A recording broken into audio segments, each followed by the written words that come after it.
Welcome to another episode of Curtis Reviews.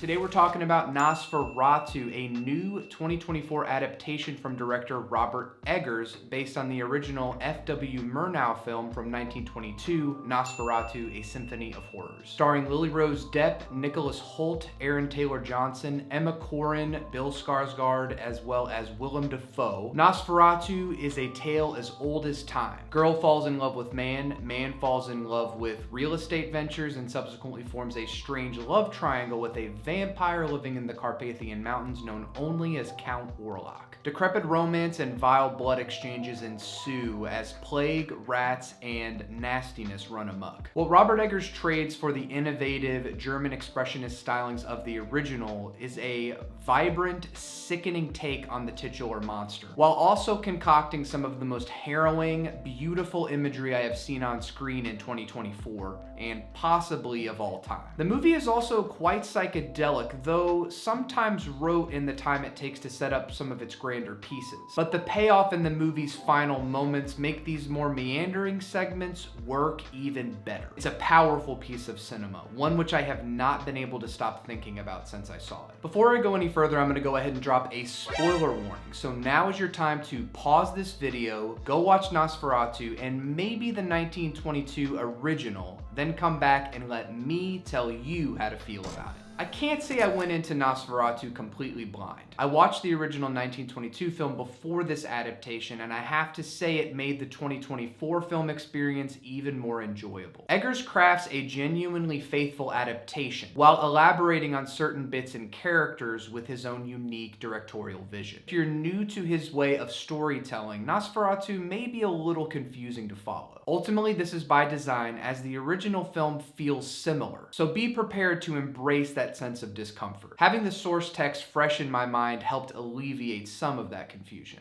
That said, confusion is the entire point of Nosferatu. He is pure chaos, evil incarnate, with such power that is unrecognizable and ununderstandable to the eyes of doctors and scientists. And Eggers chooses to elevate him to a mustachioed eldritch terror as opposed to a towering Transylvanian nobleman with two overly large dentures. This is only the beginning of the utter craft on display by Eggers and his entire filmmaking team on Nosferatu. Bill Skarsgard completely disappears into his role as Count Orlok. If he wasn't billed on the poster, I would not have guessed he played the demon. The guttural voice that he concocted, along with the sound team, which Bill apparently worked on with a vocal coach in order to lower his range a full octave, is so frightening and enticing. Because he is so often obfuscated or out of focus on camera, the voice makes his presence known and omnipotent. There is a death rattle, vocal fry, and decay in his voice that will leave you shaken,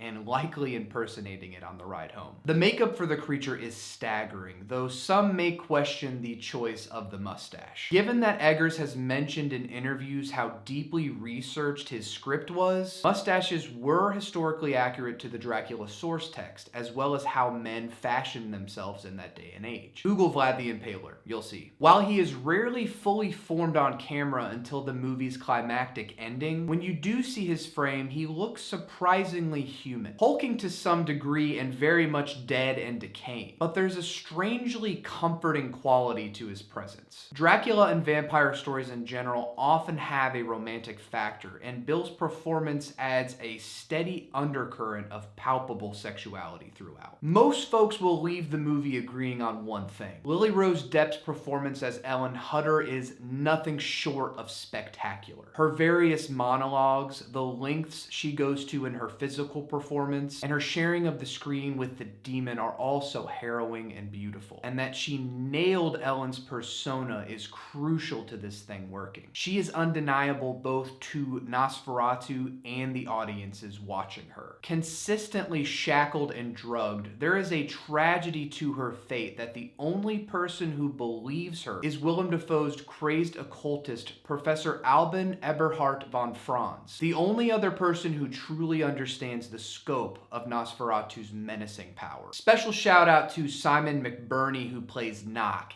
Easily my favorite character from the 1922 original. Every single scene he's in, McBurney eats, quite literally involving a scene with a poor pigeon. I was cackling in the theater anytime he showed up, and he brought an excellent gravitas to the classic Renfield-type character. Truly crazed and fully in service of the monster. Bar none, this is the most beautiful movie I've seen in 2024. Nearly every scene is breathtaking to look at. My friend Courtney mentioned after seeing the movie that nothing ever felt warm or dry. Everything is wet and sticky, dirty and grimy. Once Orlok's ship arrives wrecked on the harbor of Wisborg and the rats begin to scurry, shivers went up my spine. The lighting in the movie is impeccable, and cinematographer Jared Blaschke does an excellent job at capturing Eggers' vision of Nosferatu. Some scenes in particular that stick out to me, one would be the ghost carriage in the Carpathian Mountains, the lighting billowing in like soft snow around Nicholas Hoult's Thomas, blanketing him warmly as wolves howl in the background. The scene of Nosferatu's hand silhouetted over the toy-esque town of Wisborg is astounding, and an apt choice for a trailer image to draw audiences in. Basically, I love every scene in this movie, but the film's completion scene near the end is its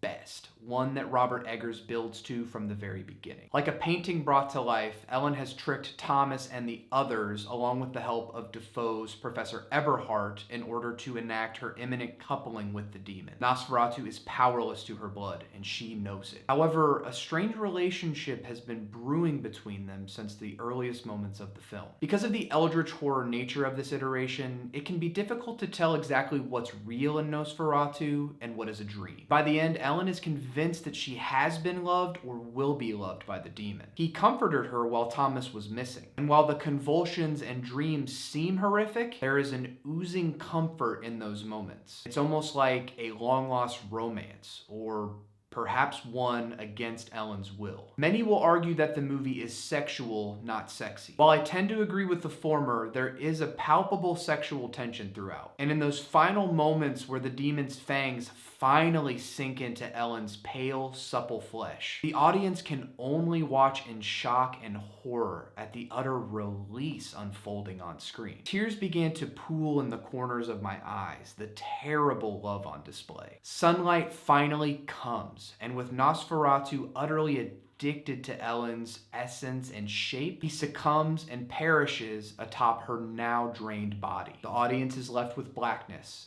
Then credits. All this imagery is aided with impeccable sound design. The aforementioned amplification of Nosferatu's voice, as well as the echoing of the streets of Wisborg, the wind in the Carpathian Mountains, and the crackling flesh and blood rush in Nosferatu's killings. Everything comes together to create a fresh take on this classic tale. And the movie would be nothing without the cracking sound design, as well as the understated score from composer Robin Carillon. Dracula and vampire tales have been staples in human storytelling for centuries. While the horror of Dracula's power alone is frightening, there is an element of being seen that takes place between Nosferatu and Ellen. While she only wishes for attention and time from her husband, still he chooses over her to go see a strange man in the mountains to sell property to. Sadly, we all must work, but it's easy to understand why Ellen may have fallen for the attention from Nosferatu. We all just want to be held and cared for at the end of the day. So while many will say that this movie lacks an emotional edge, I argue that the horror that is on full display should elicit that emotion from the audience. Eggers asks a lot of the viewer, but if you give yourself up to the strange power of this movie, you can be moved by it.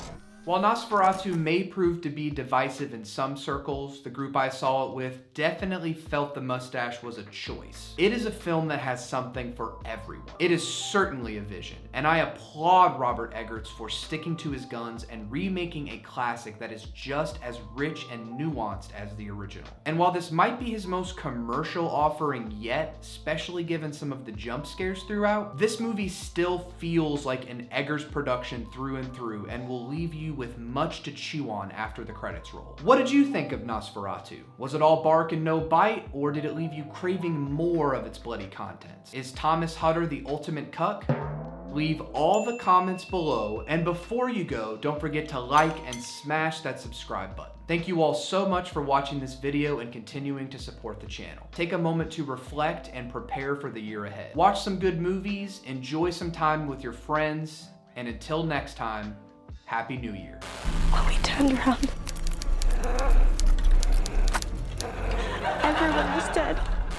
Nosferatu will return in Nosferatu vs. the Avengers in 2029.